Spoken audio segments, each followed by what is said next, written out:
Hello mga partners, good morning. Maghimo na po kog tutorial karon kung unsaon pag copy paste sa mga text o kuan kanang picture para mabutang sa inyong timeline. Kanang bitaw na may makita nga nag-post pod nga mga business partners na to sa Sante. Tapos gusto ninyo ibutang sa inyong timeline. Kay lisod mo gud kanang inyo rang i-share sa inyong timeline kay namo ko na yung mga contact number nila ug napod na sila yung mga website para pag i-click na sa mga clients mo dito sa ilang website na kung buhaton is tudloan ta mo unsaon pag paste sa text, pag save sa picture para inyo ma-save din sa gallery, tapos pag panda ninyo sa text, pag paste dito sa inyong wall, sa inyong search bar sa Facebook timeline, is direct na siya dito. Okay? Muna yung una ninyo buhaton mga partners. Una, pag na may makita nga text, panalitan dirita sa akong page. Dili ko man sa page. Tapos, diri. Mangita ko kuan diri ha, sample. Okay. Okay ni, panalitan gani mo na ninyong nakita. Inyo man ang tuslokon mo na ang see more para makita ninyo ang text unsay nakabutang. Ana mo na nakabutang, good news ang Sante Barley. Ana inyo nang tuslokon ning picture partners. Ana tuslokon ninyo. Tapos na may makita nga 3 dots. Kanin tulo ka tuldok sa ibabaw niya kana. Okay. Na nakabutang din sa ubos save. I-save ninyo partners para mabutang sa inyong gallery. And then back dayon mo, tuslokon sa ninyong back.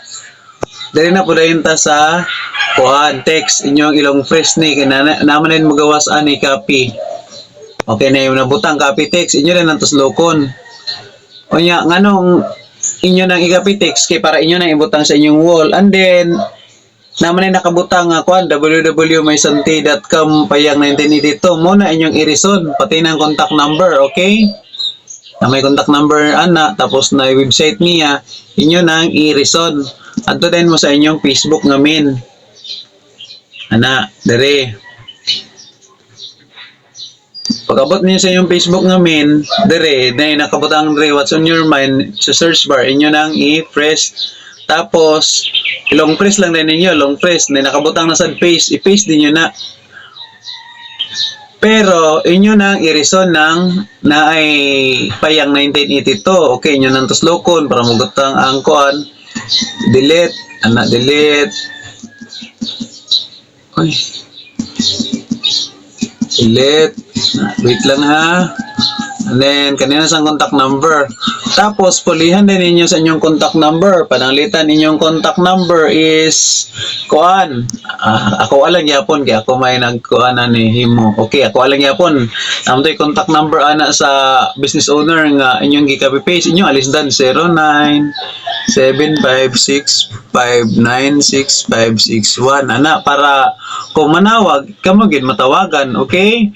And then dire na po din ta kaning square nga green kaniya abay aning blue nga tao nga drawing diya din ta. Okay, diya man to na save to inyong picture nga gi-save o nara iyan na i-fresh na sad.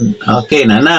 Tapos pag gusto ninyo itag na kanige pong tao nga blue inyo tuslokon ang blue na tao, itag ninyo sa inyong mama, papa, ana para makita nila o sa imong mga best friend tuslokon. Okay, naka-check na, ready na for tag kani pa ding isa ana ready na. Okay, pag ready na gali na kanina pong araw tuslokon ninyo para maback.